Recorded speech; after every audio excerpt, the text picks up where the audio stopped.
Good morning mga boss. Ito kaya yung aking D64W turbo, no? So kung makita niyo meron ngayon ditong oil cleaner tsaka hose. Ngayon, bakit ganito? Meron kasi akong nilagay na turbonator. So ang turbonator na ito, tingnan nyo. Yan. Para siyang extra turbo sa turbo ko na sasakyan. Kasi pag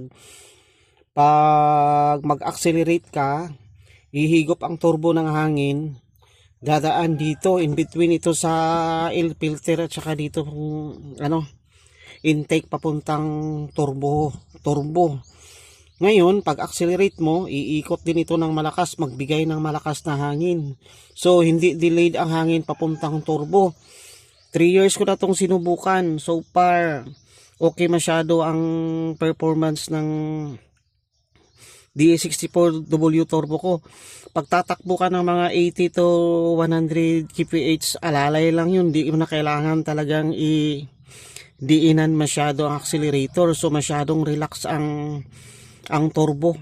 At saka sasakyan na din, hindi na masyado mag-init. So kung ito lang, madali lang talaga mag-sit up nito. Pero kailangan, pagbili mo ng turbonator, kailangan merong screen ang bibilhin nyo ito. Kasi protection ito kung in case na itong bolt dito sa loob na naglalak dito sa impeller niya, hindi papasok doon sa turbo. Kung walang screen, siguradong masisira ang inyong turbo kasi papasok yung bolt doon. So ngayon ito, napakatibay din ito. Ito kasi mga stainless steel ito. Ang pan na ito stainless steel. So hindi rin mapupudpud, hindi plastic. So 3 years ko na itong gamit.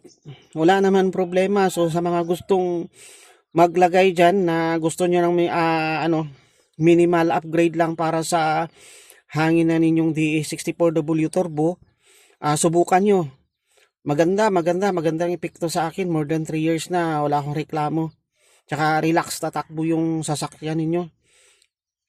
Kayang-kayang papalo hanggang 120 kph plus. No? Ayan. Ito, madali lang masyado. Tingnan nyo. Oo. Kahit ihipan mo lang, iikot na agad. 55,000 RPM ang mahigop niya na hangin. So, yun lang.